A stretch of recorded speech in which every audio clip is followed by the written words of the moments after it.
যে অপ্রকট শ্রী ভগবানের থেকেও প্রকট শ্রী গুরুদেবের প্রতি অধিক শ্রদ্ধা এবং অধিক সেবা বুদ্ধি থাকলেই কেবল ভগবানের বিশেষ কৃপা হয়। ধ্যান দিয়ে শুনুন, ভগবান নিত্য লোকে নিত্য লীলায় আছেন। সেই অপ্রকট ভগবানের থেকে প্রকট ভগবানের কৃপামূর্তি শ্রী গুরুদেবে যদি অধিক শ্রদ্ধা অধিক সেবা ভাবনা পরিচর্যা থাকে, তবে রাধারানী শ্রী গোবিন্দ তাকে বিশেষ কৃপা করেন। এই জন্য শ্রী গুরু মহারাজ এবং শ্রী গোবিন্দ যদি আপনার আঙিনাতে কখনো ঘরের দুয়ারে আসে, তবে প্রণামটা আগে জগৎগুরু কৃষ্ণ পাবে না, প্রণামটা আগে শ্রী গুরুদেবকেই করতে হবে।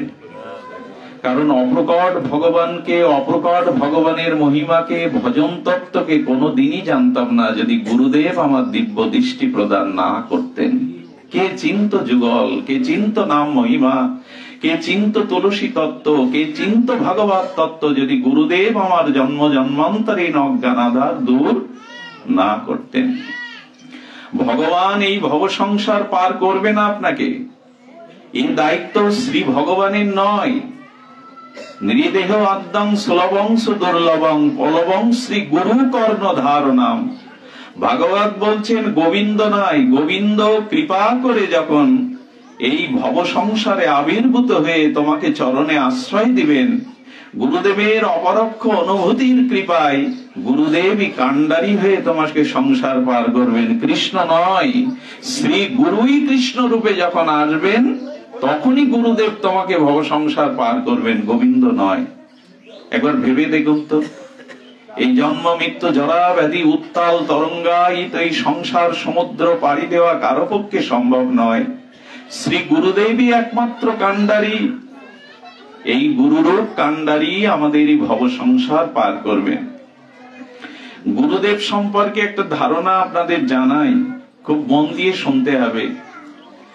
যার চরণাশ্রয় করেছি জন্ম জন্মান্তরীণ সুকৃতিতে, সেই গুরুদেবের মহিমার উপরে অন্য কোন মহিমা যেন আমার চিত্তকে বিচলিত না করতে পারে। আমাদের একটা আবেগ আছে, আমার শ্রী গুরুদেবের থেকে অমুক গুরুদেব আরো বেশি জ্ঞানী, বেশি জানেন, বেশি মহিমা। এই চিন্তা যখনই আপনার মধ্যে আসবে, গুরু ভক্তিতে যেই আপনার গুরু নিষ্ঠাতে শিথিলতা আসবে, আপনি ভজনে আর এক পাও এগিয়ে যেতে পারবেন না।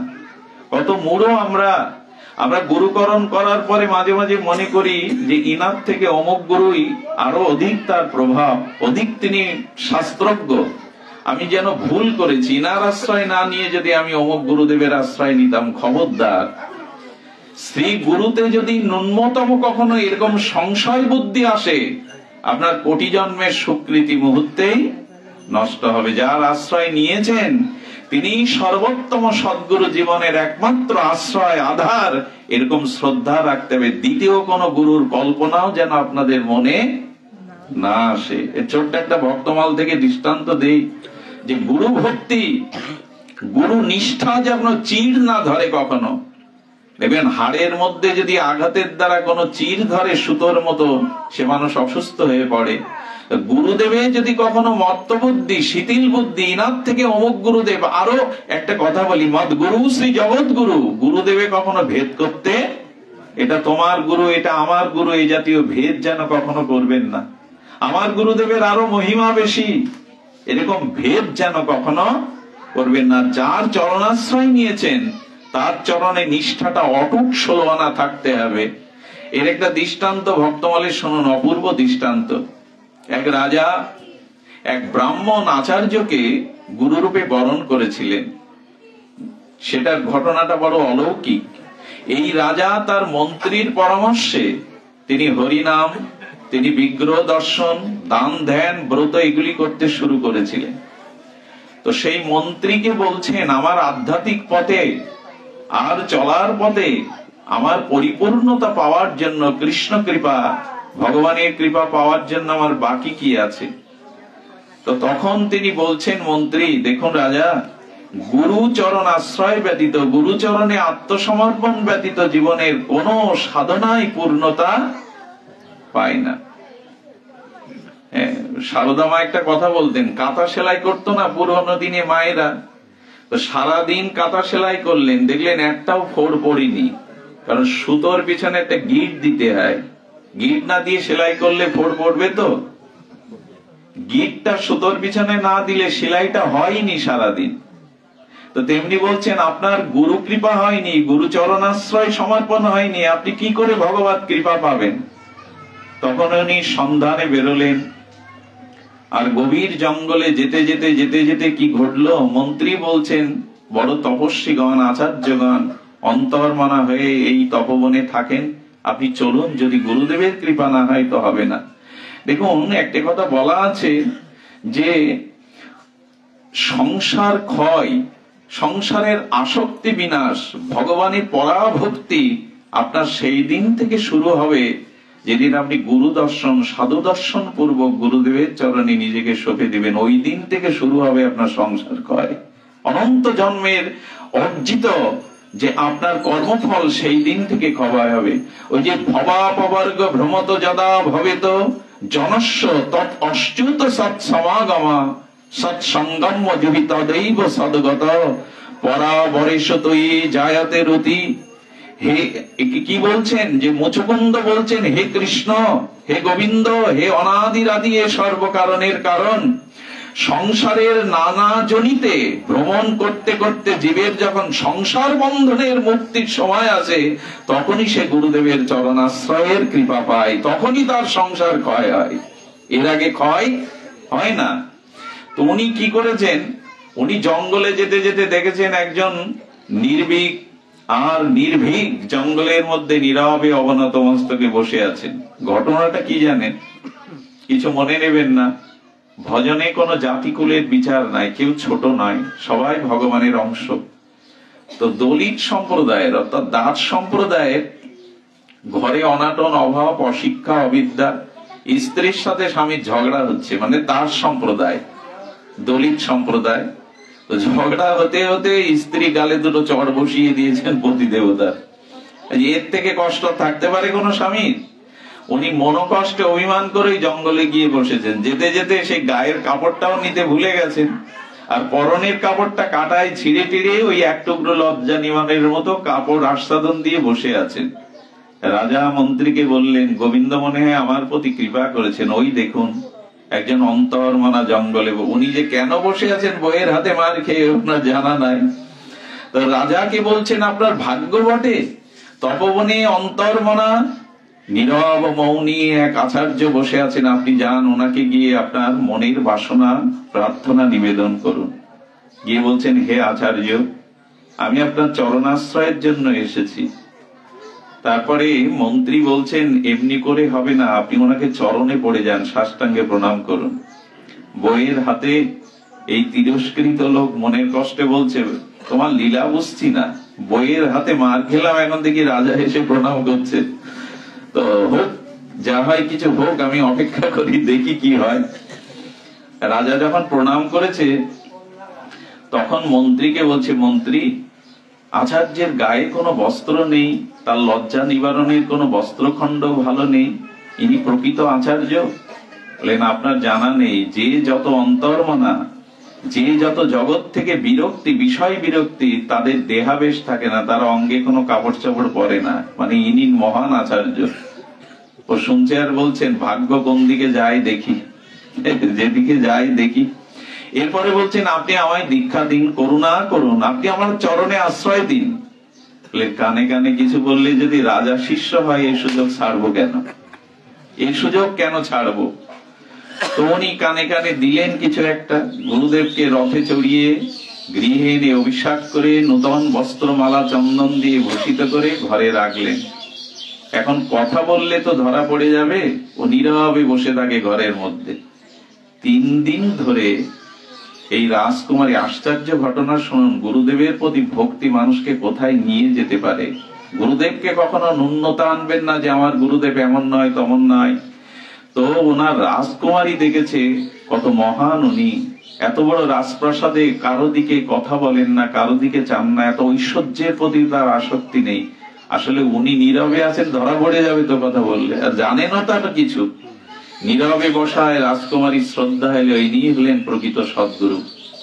রাজাকে বললেন, বাবা আমিও আপনার শ্রী গুরুপাদ পদ্মে আশ্রয় নিতে চাই, ব্যবস্থা করুন। কুমারীও দীক্ষা নিল, আর গুরু সেবা চলতে লাগলো 15 দিন, 2 সপ্তাহ ধরে। এখন গুরুদেবকে বলছেন, প্রভু আমি যে রাজ্যের রাজা, আমার নগরটার দিকে একটু শুভ দৃষ্টি যদি নগর ভ্রমণে একটু যেতেন, ভ্রমণে আমার প্রজাদের কল্যাণ হতো। ও তো বেরোতে যাচ্ছে না ঘরের থেকে। এই যে রথে উঠেছে, ওর বউ তো খুঁজে বেড়াচ্ছিল, মার খেয়ে কোথায় গেল, বউ হাতে লাঠি নিয়ে খুঁজে বেড়াচ্ছে। এখন রাজার রথে যখন আসছে, বউ রাস্তার পাশে দাঁড়িয়ে, দৃশ্যটা একবার মনে মনে করুন তো কি হয়। এই যে রাজা ওনার শ্রী গুরুদেবকে রথে নিয়ে যাচ্ছেন, স্ত্রী লাঠি হাতে, রাজা দাঁড়ান, রাজা দাঁড়ান, আমার একটা বিচার করুন।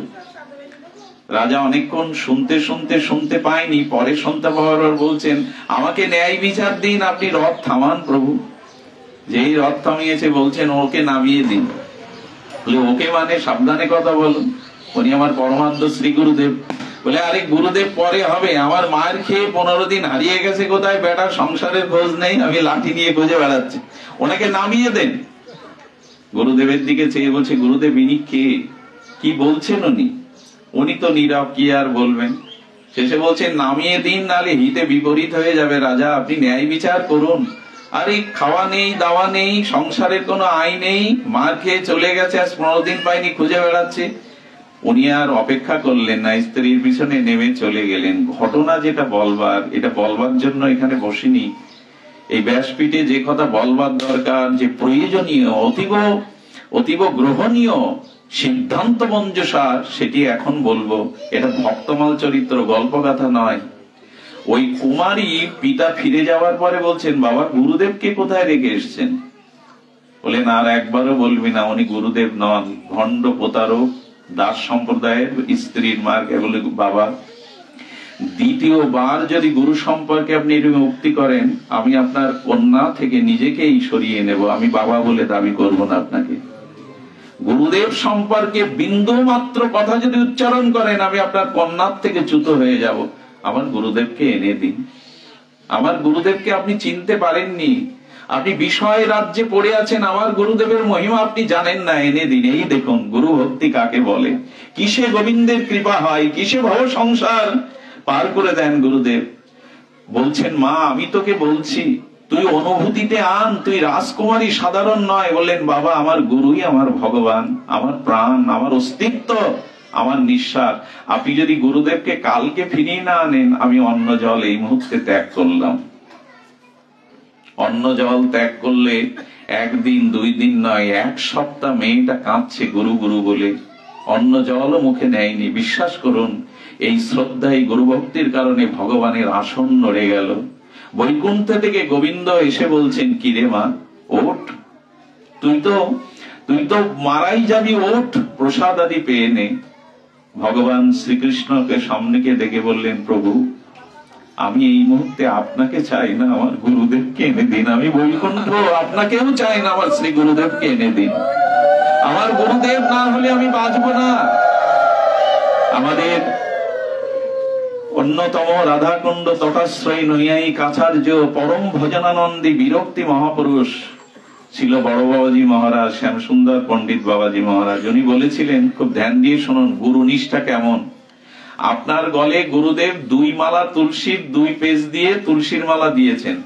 এখন শ্রীকৃষ্ণ যদি কোনো ভাগ্যক্রমে এসে বলে ওখানে 3 মালা দাও, 2 পেজ দিও না, উনি কি বলেছিলেন জানেন? হে কৃষ্ণ, হে জগদীশ্বর, আপনি আপনার জায়গায় থাকুন, আমি আপনাকে প্রণাম করি, কিন্তু গুরুদেবের উপরে আমি আপনার কথাও মানতে পারবো না। এই হলো গুরু ভক্তি। শ্রীকৃষ্ণ যদি বলে পেজ আরেকটা দিয়ে দাও তুলসীর মালার, শিষ্য বলবে, প্রভু আপনাকে প্রণাম, আপনি আপনার জায়গায় থাকুন, আমি গুরুদেবের উপরে আপনার কথাও মানতে রাজি নই। পারবো তো আমরা? মাঝে মাঝে মনে করি এই গুরুর থেকে অমুক গুরু ভালো। কুমারীকে গোবিন্দ বলছেন, মা না খেয়ে মরে যাবি, তোর গুরু ভক্তি আমাকে এখানে নিয়ে এসছে তোর কাছে, তুই বৈকুণ্ঠে চল মা, তুই বৈকুণ্ঠে চল। বলেন, আমি বৈকুণ্ঠ আপনাকেও চাই না, আমার শ্রী গুরুদেবকে এনে দিন। কেন তাকে আনছেন না আপনারা? আমি গুরু বিনা বাঁচবো না, জলান্ন ত্যাগ করে দেহ ত্যাগ করব। গোবিন্দ বলছেন, বৈকুণ্ঠে যাবে না মা? বলেন না। গোবিন্দ নিজে দায় পড়ে গেল তার গুরুদেবের কাছে, গল্প নয়। ভক্তমাল চরিত্রের গুরুনিষ্ঠার অনন্ত দৃষ্টান্ত। স্বয়ং ভগবান সেই গুরুদেবের কাছে গেলেন, তার শ্রদ্ধা ভক্তির কারণে দায় পড়ে গেছে ভগবানের, কি বলছেন তুমি চলো, তোমার কারণে এমন গুরুনিষ্ঠ শিষ্য মরতে বসেছে, জলান্ন ত্যাগ করেছে, তুমি তার প্রাণ বাঁচাও। গোবিন্দ সাথে নিয়ে এলেন গুরুকে, আর গুরুদেব সামনে এলে চরণে পড়লেন, গুরুদেব অভাগিনীকে কেন এমনি কষ্ট দিচ্ছেন? আমি আপনার চরণ ছাড়া বাঁচবো না, এক মুহূর্তেও বাঁচবো না, জল ছাড়া মাছ বাঁচে না। দেখুন গুরুনিষ্ঠার কি মহিমা। তখন কৃষ্ণ বলছেন, চল মা, গুরু শিষ্য মিলে তোদের এই ভক্তির স্তরে আমি তোদের বৈকুণ্ঠে স্থান দিলাম, চল আমার দিব্য রথে। গুরুদেব তখন মুখ খুলেছে। গুরুদেব বললেন, শিষ্যের কারণে যদি আমাকে বৈকুণ্ঠে যেতে হয়, তবে এমন শিষ্যাকে যার কারণে পেয়েছি আমার স্ত্রীকেও সাথে নিতে দিতে হবে প্রভু, তার কারণেই তো আমি পেয়েছি। তিনজনকে মিলে দিব্য রথ ভগবান নিয়ে গেলেন। কি বোঝানোর চেষ্টা করেছি আপনাদের হয়তো আমার বোঝাবার ক্ষমতা নাই, ভাষা ভাবে অনুভবে, তবে বুঝে নিন, যে গুরুদেবের চরণাশ্রয় করেছেন স্বপ্নেও যেন কখনো মনে না হয় এই গুরুদেবের থেকে অমুক গুরুদেবের মহিমা বেশি, প্রভাব বেশি, শাস্ত্র জ্ঞান বেশি। মনে আসলেই কিন্তু সব বিনষ্ট হয়ে যাবে। গুরুর প্রতি শ্রদ্ধার দ্বারা ভগবান ও বৈকুণ্ঠ থেকে নেমে আসেন এই শ্রদ্ধা। আর গুরুদেবকে সবসময় আমরা সকাশে পাই না, এই জন্য গুরুদেবের প্রতি দুটি কার্য শিষ্যের অবশ্যই করতে হবে, না হলে গুরু ভক্তি, গুরু কৃপা এসেও ফিরে যাবে। আমার দুয়ারে আসবে, আমার হৃদয়ে আসবে, তবু আমি নিতে পারবো না। সেটি হলো দুটি জিনিস যদি না করেন, গুরু সেবা। এই গুরু সেবার মহিমায় বলা হয়েছে পরিচর্যা সেবা এবং প্রসঙ্গরূপী সেবা। একটু ধ্যান দিয়ে শুনুন। গুরুদেবের প্রতি যদি কৃপাশিস আপনাকে প্রাপ্ত হতে হয়, গুরুর বিশেষ করুণা আপনার উপরে বর্ষিত হয়, তবে দুটো কারণে হবে, এক পরিচর্যা আর একটি হলো প্রসঙ্গরূপী সেবা। তা পরিচর্যার সেবাটা শ্রেষ্ঠ। পরিচর্যা মানে হাতে করে, দেহ দিয়ে, সমস্ত ইন্দ্রিয় দিয়ে যদি সাক্ষাতে গুরুদেবের সেবা করা যায়। যারা গোকুলানন্দে উৎসবে যান, তাদের মধ্যে যদি কারো মনে হয় এই গুরুদেবের ভক্তগণ আসবে, এখানে ড্রেনটা ময়লায় জলে আটকে আছে, বাথরুমটা নোংরা হয়ে আছে, যদি মনে হয় এটা গুরু সেবার একটি অঙ্গ, গুরু আশ্রমের সেবা, যদি গামছা পরে লেগে যান ড্রেন পরিষ্কার করবার জন্য, বাথরুম পরিষ্কার করবার জন্য, জানলেন এসব সেবাগুলি গুরুদেবের উপযুক্ত সেবা। ঠাকুর নরোত্তম রাজপুত্র হয়েও গুরুদেবের মলমূত্র কেটে পরিষ্কার করতেন, হাহাকার করতেন, গুরুদেব কবে কৃপা হবে।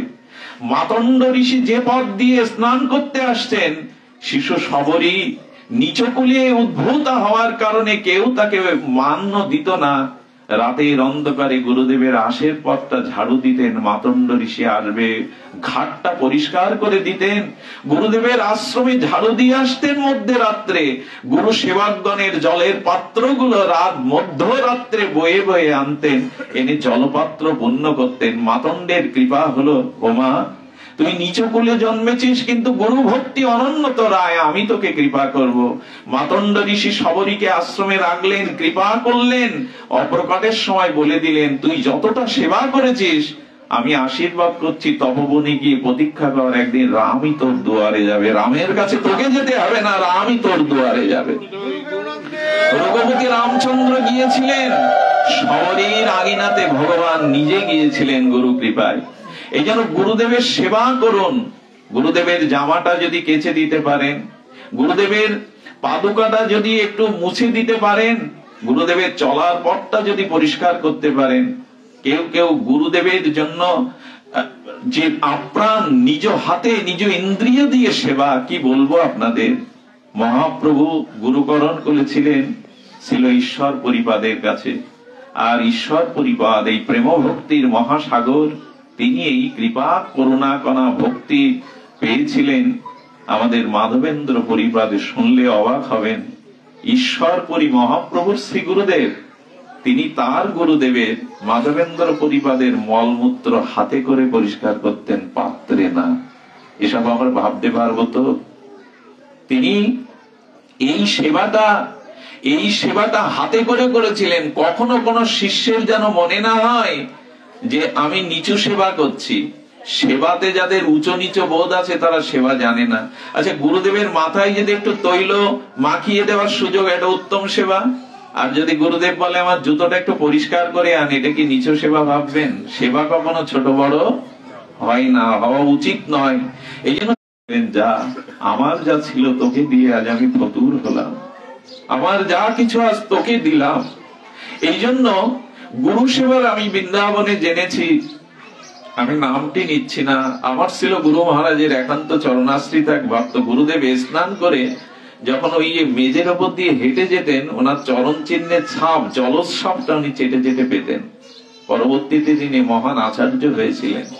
শ্রী গুরুদেবের যে সেবা, এই সেবা যদি নিষ্কপটে না করতে পারি তাহলে গুরু কৃপা হবে না। যারা প্রতিদিন এই সেবার সুযোগ মাঝে মাঝে না পান, তাদের উচিত হলো ঘরে শ্রী গুরুদেবের সুন্দর একটি আসনে তার প্রতিকৃতি রাখা, তার বিগ্রহ রাখা, এবং গোবিন্দকে, রাধারানীকে, নিতাই গৌরকে নিবেদন করা প্রসাদ আদি গুরুদেবকে প্রতিদিন দেওয়া, শ্রী গুরুদেবের চরণের নির্মাল্য মালা আদি গুরুদেবকে দান করা। এমনি করে গুরু সেবা ঘরে বসেই করতে হবে। আমার মাঝে মাঝে কষ্ট হয়, যাকে গুরু রূপে পেয়েছিলাম তাকে সেবা করার সুযোগ পাইনি, তাকে হাতে করে পরিচর্যা করে সেবা করার সুযোগ পাইনি। খুব কম পেয়েছিলাম তার চরণে স্পর্শ করার। মাঝে মাঝে বাবাকেও ডেকে বলি, আমাদের দেবহাটার বাবাকে, বাবা হাতে করে আপনাকে সেবা করতে পারি না, তবে এইটুকু সান্ত্বনা এই জীবনে যে পরিচর্যা সেবার সাথে সাথে আরেকটি সেবা আছে। যদি কোন শিষ্য শ্রীগুরু চরণাশ্রয় পূর্বক নাম ভগবানের মহিমা ভজনাদি করে একটু গুরু কৃপায় হরি কথা বলবার কৃপা পায়, গুরু কৃপালব্ধ কৃপা, সেই হরি কথা গুরুদেবকে শুনিয়ে গুরুদেবকে আনন্দ দেওয়াই হলো প্রসঙ্গ সেবা। আমি আমাদের অভিন্ন হৃদয় সঞ্জয় দা, অরুণ দা, প্রদ্যুৎ দা, আমরা যারা আছি আপনাদেরই একজন হয়ে খুব আনন্দ লাগে যখন গুরুদেবকে হরি কথা শুনিয়ে আনন্দ দিতে পারি। আমি বাবাকে ছোটবেলা থেকে দেখতাম, আমাকে হাত ধরে বলেছিলেন, মাথায় হাত দিয়ে বলেছিলেন, বিল্লো একটা জায়গা তৈরি করো, আমরা এসে বসবো। সে জায়গা তিনি শ্রীমন্দিরে করিয়েছেন এবং তার কৃপাশিসেই তিনি সুযোগ করে দিয়ে, এমন আচার্য জগতে বিরল। উনি নিজে কিছু বলেন না, আমাদের মতো অজ্ঞ বিষয়ী জীবকে ব্যাস পিঠে বসিয়ে হরি কথার প্রেরণা দেন। আজ এই অভাগার যেটুকু কৃষ্ণ কথা বলা, মদীয় শ্রী গুরু আরাধ্য গুরুদেব এবং তারই একান্ত কৃপা। পুতুল কখনো নাচে না, পুতুলকে সুতো দিয়ে অলক্ষ্যে কেউ নাচায়, ওনাদের কৃপা ছাড়া হরি কথা বলা যায় না। তাই আজ আবির্ভাবে বলবো, হে গুরুদেব, এই শিক্ষাগুরু পাদ পদ্ম, এই নিবেদন পরিচর্যা সেবা করতে পারি না, কিন্তু এই হরি কথার ও প্রসঙ্গ সেবা দিয়ে আপনি সন্তুষ্ট হন, প্রীত হন, আমাদের দিকে কৃপা দৃষ্টি দিয়ে তাকান। আর এই প্রসঙ্গ সেবাটা শিষ্যদের মধ্যে আসা উচিত, কারণ গুরু পরম্পরায় এই হরি কথা প্রচার, এটি গুরুদেবের এক অনন্য কার্য। হরি কথা প্রচার না থাকলে, হরিনাম প্রচার না থাকলে গুরুর অভিষ্ট সিদ্ধ লক্ষ্য পূর্ণ হবে না। এই জন্য হরিদাস ঠাকুরকে মহাপ্রভু বলেছিলেন, আমার যা কাজ সব তোমা লইয়া। হরিদাস, আমি যে প্রেম হরিনাম দিতে এসছি, এ কাজ তুমি নামাচার্য, নামের আচার্য হয়ে তোমা ছাড়া আমার এই কাজ পূর্ণ হবে না। তো শিষ্যদের মধ্যে যদি হরিনাম পরায়ণতা, হরি কথা বলবার মতো কৃপা শক্তি অর্জন না করে, তবে গুরুদেব সম্প্রদায়ের পরম্পরা কিছুটা স্রোতহীন নদীর মতো হয়ে যায়। এই জন্য সকলে হরি কথা, হরিনাম পরায়ণ হতে হবে, যাতে গুরুদেবকে আমরা এমনি করে সেবা করাতে পারি। শুধু ভক্তগণ, সময়ের অভাব, এইটুকু বলবো যে গুরু সেবা প্রসঙ্গরূপ বা পরিচর্যা সেবার দ্বারা গুরুদেব সন্তুষ্ট হন। বাবা একটা কথা কিন্তু প্রায় বলেন, গঙ্গা জলে গঙ্গা পূজা। গো, আজকে বাবাকে আমরা বস্ত্র দিয়েছি, মিষ্টান্ন দিয়েছি, অর্ঘ্য দিয়েছি, মালা চন্দন দিয়েছি, কিন্তু গুরুদেবকে কি দিতে হয়? গুরুদেব কিসে সন্তুষ্ট হন? গুরুদেব কিসে প্রসন্ন হন? একটি কারণে, সেই সেবাটা যদি গুরুদেবকে দিতে পারেন, গুরুদেব যে মন্ত্র দিয়েছেন, গুরুদেব যে উপদেশ দিয়েছেন সাধন পথে, এটা যদি ঠিক ঠিক আচরণ করতে পারেন, নিষ্ঠার সহিত শ্রদ্ধার সহিত একটু প্রসাদ লাগিয়ে পেতে পারেন, একটু মালাটা নিত্য যত্নের সহিত রুচির সহিত জপ করতে পারেন, একটি যদি শাস্ত্র প্রতিদিন একটা করে শ্লোক অধ্যয়ন করেন, লোক যদি বলে না অমুক গুরুদেবের অমুক শিষ্য ভজন পথে অনেকটা এগিয়ে গেছে, এই আপনার ভজন ক্রম উন্নতি দেখে এই গুরুদেব হৃদয়ে যে আনন্দ পান, এটাই হলো সেবা, এটাই হলো প্রকৃত সেবা। যদি শ্রী গুরুদেবের ভজন গ্রহণ করে আমি এগিয়ে যেতে পারি, আমি যদি এগিয়ে যেতে পারি, গুরুদেব যদি প্রসন্ন হন, এটাই হলো প্রকৃত সেবা। আর একটি কথা বলি, বলেই বিশ্রাম করি, যে আমরা কি পেয়েছি গুরুদেবের কাছ থেকে, সেটি হলো শ্রী গুরুদেবের প্রসাদে কি পাই আমরা, সেই সে পরম গতি। গুরুদেব আমাদের পরম গতি দিয়ে দিলেন। কি দিয়ে দিলেন? শ্রী গুরুদেব দিয়ে দিলেন যুগল ভজন, দিলেন পঞ্চতত্ত্বের হরিনাম নবদ্বীপ আশ্রয়। আমরা শ্রী গুরুর কাছ থেকে এই দুটি জিনিস পেয়েছি, শ্রীধাম বৃন্দাবন যুগল ভজন ধন। গুরুতত্ত্ব, গুরু মহিমা সনাতন ধর্মের পুরোধায় স্তম্ভ এটি। এই জন্য গুরু তত্ত্ব ব্যতীত গুরু ভোগেশ্বর। ছোটবেলা থেকে বড় সংশয় হতো আমার এই কথাটা, গুরু যদি ব্রহ্মা হবে তো আমার গুরুদেবের তো 4 মাথা না, গুরুদেব যদি মহেশ্বর হবে তো আমার গুরুদেবের তো 5 মাথা না। আচ্ছা, গুরুদেব যদি ব্রহ্মা বিষ্ণু মহেশ্বর হয়, গুরুদেব কি সৃষ্টি করতে পারে, আর একটা পৃথিবী তৈরি করতে পারে? এসব প্রশ্নগুলো মনের মধ্যে খুব আসতো। পরবর্তীতে মহাজন শাস্ত্র মুখে জানলাম গুরু ব্রহ্মা কেন। দেখুন, পিতা মাতা আমাদের এই রক্ত মাংসের শরীর সৃষ্টি করে, তাই তারা জন্মদাতা জন্মদাত্রী। আর গুরুদেব আমাকে এই রক্ত মাংসের শরীর দান করেননি, আমার এই শরীরের মধ্যে, মনের মধ্যে আমাদের বৃন্দাবনের আর বৃন্দাজির বা রাধারানীর নিত্য ললিতা বিশাখার সখীরূপ ভজন শরীর দিয়েছেন। নবদ্বীপে কিশোর মূর্তি, ব্রাহ্মণ মূর্তি রূপ দিয়ে দিয়েছেন। এই জন্য গুরুদেব আমাকে নূতন জন্ম দিলেন, আমাকে নূতন মানব শরীর দিলেন। এইটাই গুরুদেবের ব্রহ্মার কাজ, ব্রহ্মা শরীর। এই জন্য ব্রহ্মা, গুরুদেব বিষ্ণু। এই জন্য গুরুদেব সর্বদা শিষ্যকে রক্ষা করেন। গুরুদেব কিরকম জানেন? বলেন আমার গুরুদেব বৃন্দাবনে আছে, আমার গুরুদেব অনেক দূরে আছে।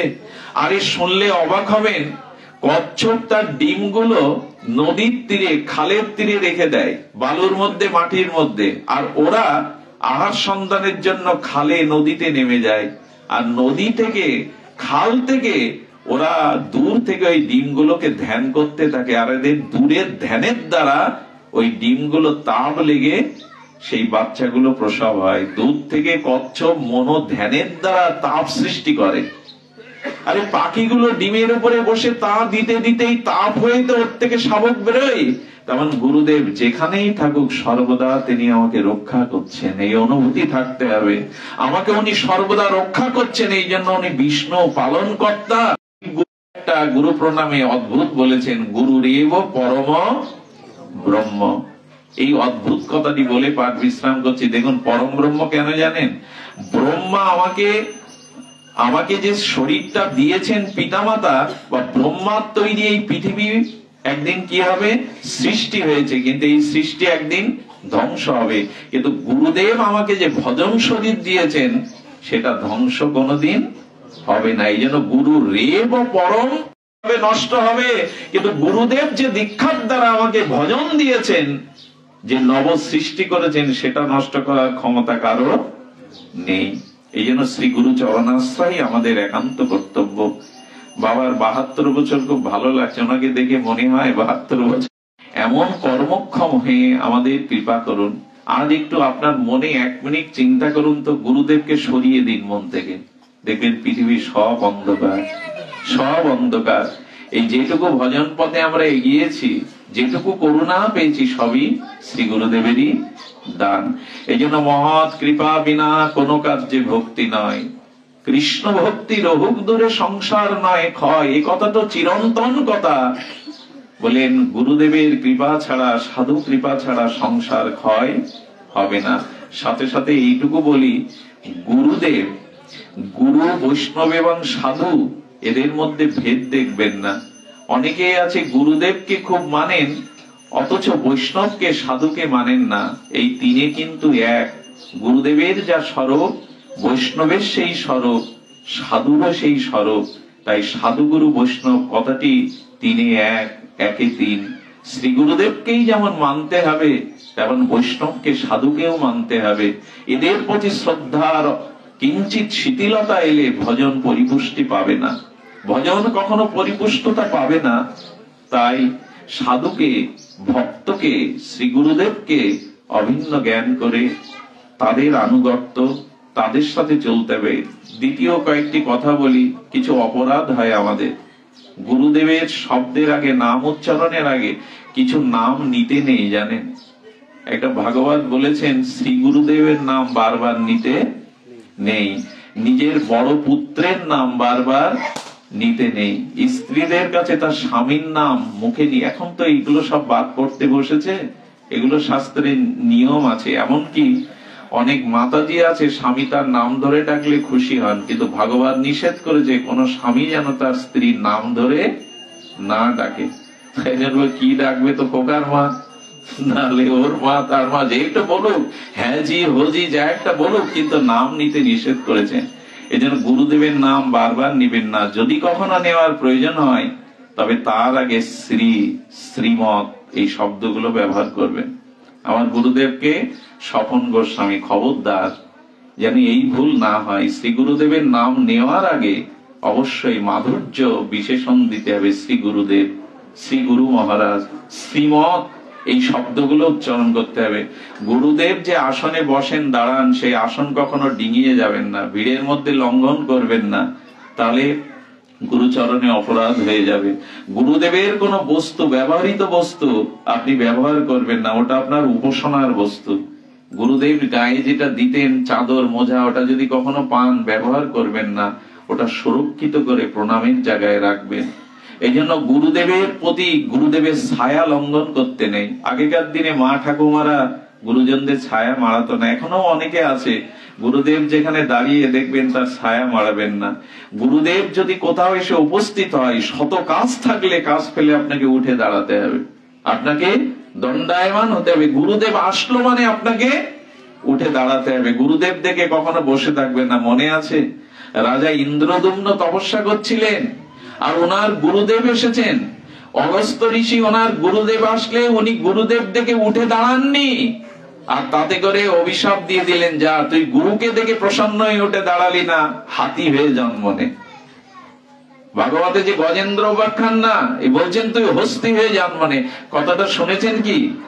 গুরুদেবকে দেখে উঠে দাঁড়াননি ইন্দ্রদুম্ন রাজা, তাতে অভিশাপ দিলেন, তুই হস্তি হয়ে জন্ম নে, গজেন্দ্র হয়ে জন্মতে হলো। গুরুদেবকে দেখে উঠে দাঁড়াতে হবে। গুরুদেব যেখানে দাঁড়িয়ে তার আগে আগে চলবেন না। গুরুদেব পথ চলতে গেলে গুরুদেবের আগে যাবেন না, বিশেষ কারণ ছাড়া। পথে একটু কাটা আছে তাই এগিয়ে গিয়ে সরিয়ে দিলেন, কিন্তু গুরুদেবের আগে যেন আমরা না চলি, গুরুদেবের আসন যেন লঙ্ঘন না করি, গুরুদেবের ছায়া যেন না মারাই, গুরুদেবের দেওয়া কোনো বস্তু যেন আমি নিজে ওভাবে ব্যবহার না করি। আর এইভাবে শ্রী গুরুর নাম নিন, গুরুদেবের প্রতি নিষ্ঠা রাখুন। তার একটাই কারণ, ওই যে শেষের দিনে ভবপারের কান্ডারী রূপে তিনি ছাড়া আর কেউ এসে দাঁড়াবেন না। আজ শ্রী গুরুদেবের আবির্ভাব মানে আমাদের আনন্দের, সঙ্গীতের, উচ্ছ্বাসের, প্রেমানন্দের দিন। আজ অশ্রু নয়, আজ আনন্দের দিন। বাবা যদি না আসতেন, ভাবতে পারেন আমরা একরকম অনাথি থাকতাম। যার পিতা মাতা নেই তার কি আছে গো? গুরু ভক্তি যার আছে, সেই এই জগতে টাকার বলে কাজ হবে না, এ জগতে ক্ষমতার বলও চিরদিনই থাকবে না। প্রকৃত বল হলো গুরু বল। যার গুরু বল আছে সেই জয়ী হবে জগতে। তো শিল গুরু মহারাজের আজকের আবির্ভাব তিথিতে আপনারা এসেছেন, আপনাদের সংসার কাজ ফেলে রেখে, প্রয়োজনীয় কাজ ফেলে রেখে। আমার খুব আনন্দ হচ্ছে, এটা দরকার ছিল, দীর্ঘদিন এটা হয়নি। আমরা অতি কৃপণ, আমরা অতি অজ্ঞ। এই জন্য গুরুদেবের ৭২তম আবির্ভাবে আমরা নীরব ছিলাম। আজ কটা বছর এটি উদযাপন হচ্ছে। আজ এখানে বসে সংকল্প নিন, আগামী বছর যদি আমি বেঁচে থাকি, আপনাদেরও যদি গোবিন্দ রাখবেন, অবশ্যই আমরা আরো সুন্দর করে, আরো বড় করে শ্রী গুরুদেবের আবির্ভাব যেন প্রতিপালন করতে পারি। এ দায়িত্ব আমাদের সকলের যেন থাকে, সবাই যেন আমরা এটি প্রতিপালন করতে পারি। পরিশেষে আমি একটু বন্দনা করবো এই বেনিয়াখালী গ্রামকে। আমার মা বাবার গুরুদেবের এরা সব গুরু ভাই। আমার মা বাবার, আমার মা বেনিয়াখালী সম্পর্কে খুব দুর্বল। আমার পিতা এবং মাতা এদেরই গুরু ভাই বোন। আমাদের নিমাই কাকাজি আছেন, ওরা জানেন পুরনো দিনে। বেনিয়াখালী গ্রামকে আমি প্রণাম করব, এই মাটিকে ধন্যবাদ জানাবো না, এই মাটিকে প্রণাম করব যে এই মাটিতে আজ এককভাবে, আপনারা এই গ্রামে যারা আছেন সকলেই জানেন, তারা এককভাবে সব একমুখী। এখানে দ্বিমত বলে কিছু নেই, মানে উপাসনার কোনো ভেদ এখানে নেই। তারা গোকুলানন্দকেই বোঝে, বাবাকেই বোঝে। এই অনুষ্ঠানগুলোর আয়োজন করে গুরু গোবিন্দের কাছে প্রার্থনা করব, তারা সুস্বাস্থ্যের অধিকারী হোক, তারা কৃষ্ণ ভক্তি প্রাপ্ত হোক, তারা আরো এগিয়ে যাক এই আধ্যাত্মিক ভক্তির পথে। এইটুকু জানিয়ে শিল গুরু মহারাজের চরণে আমাদের সকলের বারবার প্রণতি জানিয়ে বলবো, হে গুরু মহারাজ, আপনার প্রসন্ন বদন, আপনার প্রসন্ন এই প্রেমময় জীবন উত্তর উত্তর আমাদের কাছে আরো কৃপা হয়ে ঝর্ণা হয়ে আসুক। আমরা আপনার কৃপায়, আপনার চলনে বলনে, আপনার হাস্যে, আপনার অনুভবে, আপনার দিব্য জীবনে আমরা যেন স্নাত হতে পারি, ধন্য হতে পারি, এই প্রার্থনা জানিয়ে। অনেকেই ছিলেন, অরুণ দাদাজি, আমার দাদাজিও আছেন, তো সবাইকে রেখে বানর হনুমানের মতো আমি লাফ দিয়ে পড়ে উঠে বসি, এটা আমার একটা অভিমান, অহংকার, ক্ষমা করে দিয়েন। যারা জ্যেষ্ঠ তাদেরকে ডিঙিয়ে আমি হনুমান বানরের মতো লাফিয়ে এই আসন দখল করি, যেন ক্ষমা চাইছি। আমার জন্য প্রার্থনা করবেন যেন গুরু